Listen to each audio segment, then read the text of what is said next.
Hi, I am Ritika Kakkar and welcome back to my channel Atomic Studies Center. This is the third video of our chapter Indigo, so let's start with it.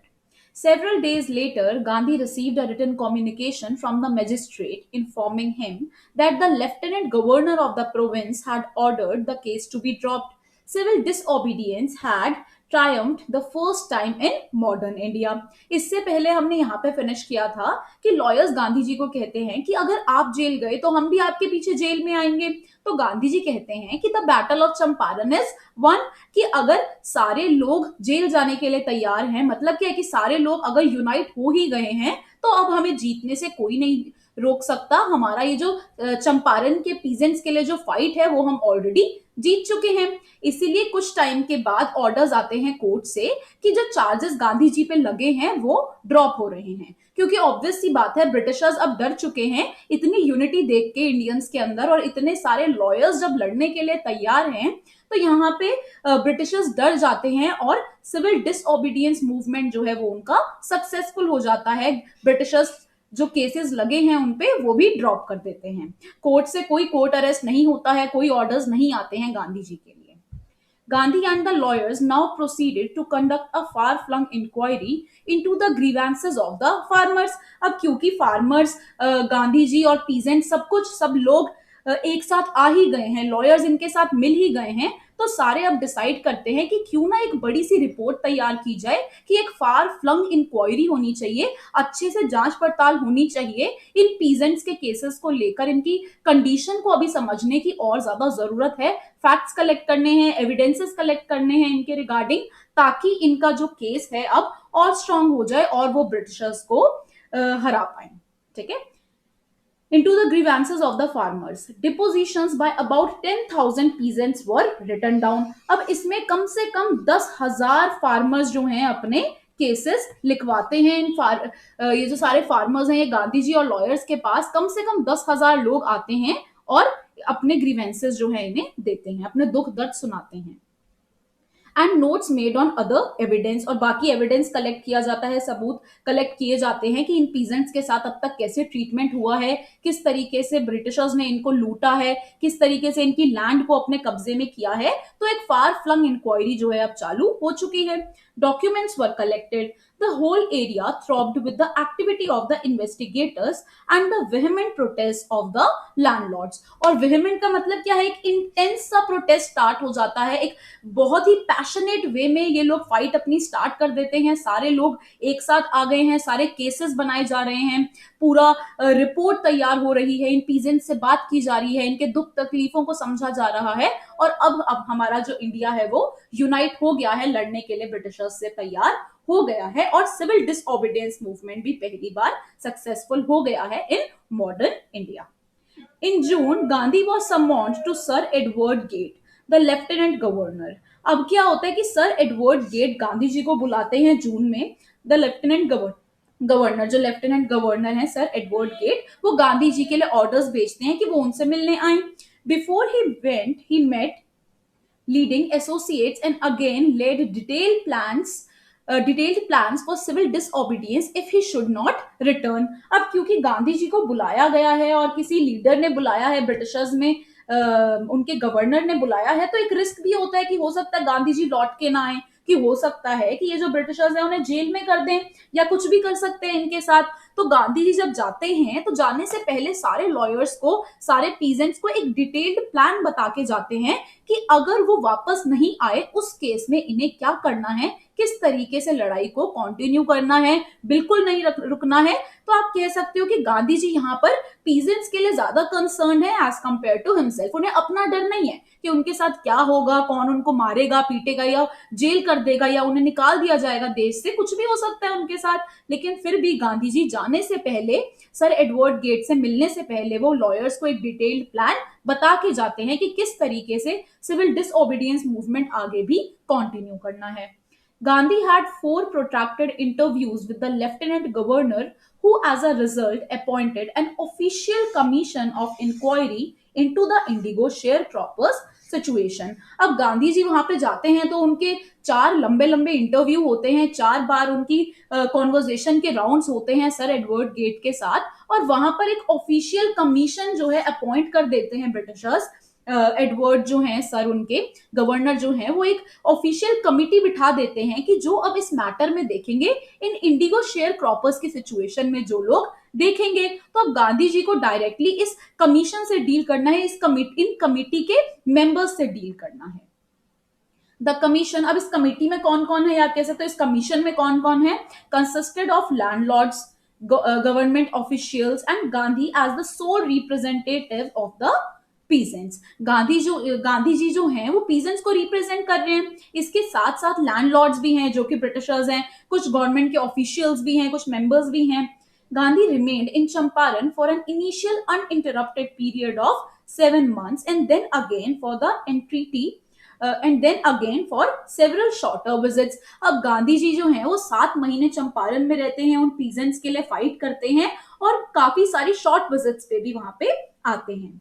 The visit, undertaken casually on the entreaty of an unlettered peasant in the expectation that it would last a few days, occupied almost a year of Gandhi's life. अब गांधी जी जब सोच के आए होते हैं कि चंपारण वो आएंगे इन पीजेंट्स की हेल्प करने, तो उनके दिमाग में होता है कि ये बस कुछ ही दिनों का काम है, कि कुछ दिनों तक ये वहां रहेंगे, इनका केस सॉल्व करेंगे, इनकी सिचुएशन को ठीक करेंगे और आ जाएंगे। लेकिन चंपारण का जो केस है, या कह लो इन पीजेंट्स की जो सिचुएशन है, इसको ठीक होने में 1 साल लग जाता है। गांधी जी अपनी जिंदगी का 1 साल इन पीजेंट्स के लिए कुर्बान कर देते हैं। वो चंपारण में रहते हैं इतने मंथ्स तक, और फिर बारी बारी उनका आना जाना लगा रहता है। तो आप कह सकते हो कि ये जो एक इवेंट था, ये एक टर्निंग पॉइंट था गांधी जी की लाइफ में भी। और जिस तरीके से गांधी जी ने सिविल डिसओबीडियंस मूवमेंट स्टार्ट किया इन इंडिगो शेयर क्रॉपर्स की वजह से ही ये स्टार्ट हुआ। यहीं से ही इन्हें एक पुश मिला, यहीं से ही इनके मन में एक फीलिंग जागी कि इनको अब आजाद बनना है, एक आजाद देश में रहना है। तो ये चंपारण का जो केस था, ये जो चंपारण पीजेंट्स का जो केस था, इनकी जो सिचुएशन थी, इससे डील करने में काफी टाइम लग गया गांधी जी को। The official inquiry assembled a crushing mountain of evidence against the big planters, and when they saw this they agreed in principle to make refunds to the peasants. But how much must we pay, they asked Gandhi. अब क्योंकि एक commission appoint हो चुकी है और ये commission इनके case के अंदर देख रही है, इन पीजेंट्स को देख रही है, तो गांधी जी जो हैं, जो इतने टाइम से फैक्ट्स कलेक्ट कर रहे थे, एविडेंसेस कलेक्ट कर रहे थे अलोंग विद लॉयर्स, वो सारी रिपोर्ट सबमिट कर देते हैं इस ऑफिशियल कमिटी को। तो ऑफिशियल कमिटी सोचती है, उन्हें एविडेंसेस के बेस पे वो एक डिसीजन लेते हैं कि ये केसेस तो बिल्कुल सही है, कि इन पीजेंट्स के साथ गलत तो बिहेव किया गया है, कि हमारी भी कुछ गलती रही है, कि कुछ ब्रिटिशर्स जो हैं, लैंडलॉर्ड्स जो हैं, उन्होंने भी पीजेंट्स को सही से ट्रीट नहीं किया है। तो एक रिपोर्ट, एक एविडेंस के बेसिस पे कमिटी डिक्लेयर कर देती है कि हम लोग अमेंडमेंट्स बनाने के लिए तैयार हैं, कि हम रिफंड करने के लिए तैयार हैं, कि इन पीजेंट्स को जिनको लॉस हुआ है इतना ज्यादा, जिनका पैसा गया है इतना ज्यादा, इनको रिफंड करने के लिए वो लोग तैयार हैं। तो कमिटी अपना डिसीजन दे देती है अगेंस्ट बिग प्लांटर्स, की जो बिग प्लांटर्स ने लूटा है इन पीजेंट्स को, वो दोबारा से रीपे करेंगी, वो दोबारा से कह लो रिफंड करेंगी। लेकिन वो गांधी जी से पूछते हैं कि हम ये अगर रिफंड करें तो करें कितना। They thought he would demand repayment in full of the money which they had illegally and deceitfully extorted from the sharecroppers. अब उनके मन में तो यही होता है कि गांधी जी तो पूरे पैसे मांगेंगे, कि जितने भी धोखे से पैसे इनसे पीजेंट से कह लो खींचे गए हैं, धोखे से जो पैसे पीजेंट से लूटे गए हैं, कि गांधी जी तो पूरा फुल रीपेमेंट चाहेंगे। वो तो कहेंगे कि पूरा फुली रीपे करो, कि जितना पैसा तुमने लिया है इन पीजेंट से उतना वापस करो, जितना तुमने धोखे से लिया है, ठीक है, इलीगल तरीके से लिया है, डिसीटफुली लिया है। डिसीटफुली मतलब धोखे से निकलवाया है, एक्सटॉर्ट किया है शेयर क्रॉपर से, उतना रिफंड करो। लेकिन गांधी क्या कहते हैं, वो सिर्फ 50% ही मांगते हैं, ठीक है। He asked only 50%. There he seemed adamant, writes Reverend J.Z. Hodge, a British missionary in Champaran, who observed the entire episode at close range. लेकिन गांधी जी बहुत ज्यादा एडमेंट होते हैं, बहुत ज्यादा डटे रहते हैं इस चीज पे, और वो पूरा डिमांड नहीं करते पैसे। वो बहुत ही क्लेवर तरीके से कहते हैं कि तुम हमें बस 50% दे दो, जितना तुमने हमसे लूटा है हम उसमें भी खुश हैं। लेकिन एक कंडीशन रखते हैं गांधी जी, वो क्या कंडीशन है हम आगे पढ़ेंगे. Thinking probably that he would not give way, the representative of the planters offered to refund to the extent of 25%, and to his amazement Mr. Gandhi took him at his word, thus breaking the deadlock. ठीक है, लेकिन अब Britishers भी बहुत ज्यादा चालू हैं, वो 50% देने के लिए भी तैयार नहीं है, तो वो 25% में फाइनल करते हैं बात, और वो कहते हैं कि चलो ठीक है, 50% तो हम नहीं कर पाएंगे, लेकिन जितना तुमने बोला है हम उसका 25% जो है वो देने के लिए तैयार हैं, कि जितना इन पीजेंट से लूटा गया है इनका 25% हम रिफंड करने के लिए तैयार हैं. तो बहुत ही सरप्राइज हो जाते हैं सारे लोग जब गांधी 25% के लिए भी मान जाते हैं. ठीक है, तो लोगों को तो लगा होता है कि गांधी जी नहीं मानेंगे, उनको पूरा रिपेमेंट चाहिए होगा, लेकिन वो फिर भी मान जाते हैं, वो 25% में भी मान जाते हैं. This settlement was adopted unanimously by the commission. Gandhi explained that the amount of the refund was less important. ठीक है, यहां से important part start है. गांधी जी क्या कहते हैं कि the amount of the refund was less important than the fact that the landlords had been obliged to surrender part of the money and with it part of their prestige. Therefore, as far as the peasants were concerned, the planters had behaved as lords above the law. ठीक है, अब यहाँ पे गांधी जी क्या explain करते हैं. गांधी जी कहते हैं कि उनके लिए रिफंड जो है ना वो इतना ज्यादा इंपॉर्टेंट नहीं है, कि वो जो उन्हें रिफंड अब मिलने वाला है चाहे उन्हें 25% भी मिले, वो इतना ज्यादा इंपॉर्टेंट नहीं है एज कंपेयर टू कि ये तुम पूरा का पूरा आगे ये जो लॉ है इसे ही नलीफाई कर दो. ठीक है, तो गांधी जी क्या डिमांड करते हैं, कहते हैं कि तुम चाहे हमें रिफंड मत करो, चाहे तुम हमें 50% रिफंड ना दो, हमें पूरा रिफंड ना दो, सिर्फ 25% दो, लेकिन एक हमें प्रॉमिस चाहिए, एक हमें डॉक्यूमेंट चाहिए जहां पे लिखा हो कि ये जो शेयर क्रॉपिंग का पैटर्न चलता आ रहा है, कि इन पीजेंट्स को अपनी 15% लैंड पे इंडिगो ग्रो करके देना ही देना है रेंट, आप इस लॉ को ही नलीफाई कर दो, इस लॉ को कंप्लीटली हटा दो, क्योंकि ये जो पीजेंट्स हैं, ये बहुत परेशान है इस लॉ से, और ये जो प्लांटर्स हैं, ये जो बिग प्लांटर्स हैं जो अपनी लैंड पे काम करवा रहे हैं, ये लॉर्ड की तरह बिहेव करने लगे हैं, ये अपने आप को सबसे ऊपर मानने लगे हैं. ठीक है, तो गांधी जी का मेन एम क्या था कि वो रिफंड नहीं चाहते थे, वो चाहते थे इस लॉ का ही खत्म हो जाना, कि ये एबॉलिश हो जाए, लॉ कंप्लीटली नलिफाई हो जाए, इसका कोई रिलेवेंस अब ना रहे, और आगे आने वाले पीजेंट्स की जो लाइफ है वो बर्बाद होने से बच जाए. तो गांधी जी बहुत ही स्मार्ट मूव खेलते हैं, वो पूरा रीपेमेंट नहीं मानते, बल्कि एक कंडीशन रख देते हैं आगे कि इस लॉ को ही एबॉलिश कर दिया जाए. अब क्योंकि ब्रिटिशर्स के लिए भी इतना ही मुश्किल है वापस से रिफंड करना सारे पैसे, तो वो भी मान जाते हैं इस तरीके से और इस लॉ को ही हटा देते हैं. ठीक है, now the peasant saw that he had rights and defenders. He learned courage. Events justified Gandhi's position. Within a few years, the British planters abandoned their estates, which reverted to the peasants. Indigo sharecropping disappeared.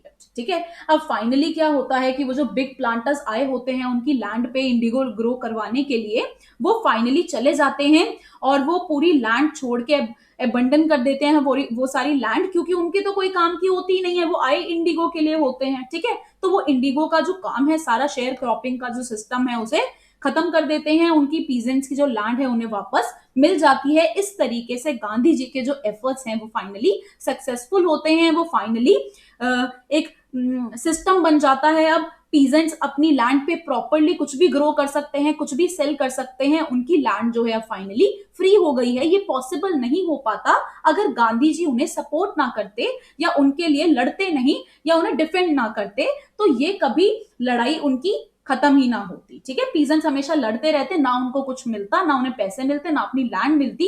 Gandhi ji ने बहुत ही तरीके से land भी वापस ले ली है और 25% refund भी वापस ले लिया है. ठीक है, Gandhi never contented himself with large political or economic solutions. He saw the cultural and social backwardness in the Champaran villages and wanted to do something about it immediately. ठीक है। अब गांधी जी को इससे फर्क नहीं पड़ता था कि वहां की पॉलिटिकल सिचुएशन कैसी है या वहां पे इकोनॉमिक सॉल्यूशंस क्या क्या हैं, कि लोगों का पैसा कमाने का क्या क्या जरिया है। गांधी जी जो चीज देखते थे वो देखते थे सोशल बैकवर्डनेस कितनी ज्यादा है, कि वहां कितनी ज्यादा इलिटरेसी है, कि लोग अनपढ़ हैं, लोगों को मतलब नहीं, कि लोगों को कपड़े पहनने नहीं आते, लोग सैनिटेशन का मतलब नहीं समझते हैं, क्लीनलीनेस नहीं समझते हैं। तो गांधी जी वहां की कल्चरल और सोशल बैकवर्डनेस पे ज्यादा फोकस करते थे चंपारण की, ना कि वहां की कह लो इकोनॉमिक सिचुएशन पे। तो गांधी जी सोचते हैं कि जब जब ये इंडिगो शेयर क्रॉपर्स आजाद हो जाते हैं, तो अब गांधी जी चंपारण के लिए कुछ करना चाहते हैं। चंपारण के विलेजेस में वो अब एक कह लो एजुकेशन लाना चाहते हैं, वहां पे लिटरेसी को बढ़ाना चाहते हैं, और वहां पर लोगों लोगों पे ध्यान देना चाहते हैं। ठीक है, वहां की जो सोशल बैकवर्डनेस चलती आ रही है, जो कास्ट कास्ट सिस्टम चलता आ रहा है, या फिर वहां जिस तरीके से लोग एक ही कपड़े में पूरी जिंदगी गुजार देते हैं, वो सारी सिचुएशन को, वो सारी चीजों को अब बदलना चाहते हैं। इसीलिए गांधी जी अब फर्दर एफर्ट्स लेते हैं चंपारण की सिचुएशन को सुधारने के लिए। ही अपील्ड फॉर टीचर्स, वो टीचर्स बुलाते हैं वहां पे। कौन कौन बुलाते हैं, किसको बुलाते हैं? महादेव देसाई को बुलाते हैं एंड नरहरि पारिक को बुलाते हैं, two young men who had just joined Gandhi as disciples and their wives volunteered for the work। ठीक है, ये जो दो लोग हैं महादेव देसाई एंड नरहरि पारिक, वो अभी अभी गांधी जी के फॉलोअर्स बने होते हैं। तो इनको बुला लिया जाता है कि वो टीचर्स के तौर पे यहाँ पे आ जाएं चंपारण में, और स्कूल भी स्टार्ट कर दें, साथ ही साथ वो अपनी वाइफ्स को भी ले आए और पढ़ाई का जो काम है चंपारण में स्टार्ट कर दे, बच्चों को पढ़ाना स्टार्ट कर दें। Several more came from Bombay, अब डिफरेंट प्लेसेस से भी लोग आते हैं वहां पे गांधी जी के ऑर्डर पे। कहां कहां से आते हैं? बॉम्बे से आते हैं, पूना से आते हैं, and other distant parts of the land. Devadas Gandhi youngest son, ठीक है, गांधी के यंगेस्ट सन का नाम क्या है? देवादास। ये कभी कभी एमसीक्यू में पूछा जाता है, तो आपको याद रखना है गांधी यंगेस्ट सन। ठीक है, इन्हें भी बुला लेते हैं गांधी जी। ठीक है, Gandhi youngest son arrived from the ashram and so did Mrs Gandhi. अब गांधी जी की वाइफ भी आ जाती हैं। Primary schools were opened in 6 villages, और 6 जगहों पे प्राइमरी स्कूल्स को बढ़ावा दिया जाता है, खुलवाए जाते हैं। कस्तूरबाई टॉट द आश्रम rules on the personal cleanliness and community sanitation. और जो गांधी जी की वाइफ है, गांधी जी की वाइफ का नाम क्या है? कस्तूरबाई। ठीक है, लिख लो यहां पे कहीं पे कस्तूरबाई, ये गांधी जी की वाइफ का नाम है। एमसीक्यू में पूछे जाएंगे क्वेश्चंस। ठीक है, इन्हें भी बुला दिया जाता है। अब जो कस्तूरबाई गांधी हैं, वो पर्सनल क्लीनलीनेस और कम्युनिटी सैनिटेशन पे ज्यादा ध्यान देती हैं, कि लोग जो हैं पर्सनल लेवल पे साफ सुथरे रहें, उनके घर साफ सुथरे रहें, घरों में कर्टेन्स रहें, खुले में शौच ना शौचालय वाली जो चीज होती है कि खुले में नहीं करना, एक टॉयलेट सिस्टम पूरा बनवाया जाए। तो कस्तूरबाई गांधी इन पे ध्यान रखती हैं, पर्सनल क्लीनलीनेस और कम्युनिटी सैनिटेशन के लिए वो काम स्टार्ट कर देती हैं। बाकी जो लोग आए होते हैं टीचर्स, वो प्राइमरी स्कूल स्टार्ट कर देते हैं। तो एक इवेंट से लेके इंडिगो शेयर क्रॉपिंग वाली सिचुएशन को संभालने आए होते हैं गांधी जी, और यहाँ पे वो पूरे चंपारण को ही ट्रांसफॉर्म करने में लग जाते हैं। हेल्थ कंडीशंस वर मिजरेबल, क्योंकि वहां की हेल्थ कंडीशंस बहुत मिजरेबल होती हैं, बहुत खराब होती हैं। Gandhi got a doctor to volunteer his services for 6 months। अब वो एक डॉक्टर को भी बाहर से बुला लेते हैं कि 6 महीने के लिए उन्हें चंपारण में ही काम करना है। तो यहाँ पे गांधी जी ने टीचर्स बुला लिए हैं, पर्सनल क्लीनलीनेस के लिए अपनी वाइफ को भी बुला लिया है कि ये सारी चीजों का ध्यान रखेंगी, फीमेल से बात करेंगी, और जो औरतों को तकलीफें हैं उनको अटेंड करेंगी। ठीक है, अपने बेटे को वो बुला लेते हैं कि प्राइमरी स्कूल का हेड बनाना है उनको। फिर वो एक डॉक्टर को बुला लेते हैं क्योंकि वहां पे हेल्थ कंडीशंस खराब होती हैं। तो इस तरीके से वो स्टेप बाय स्टेप पूरे चंपारण को ट्रांसफॉर्म कर देते हैं।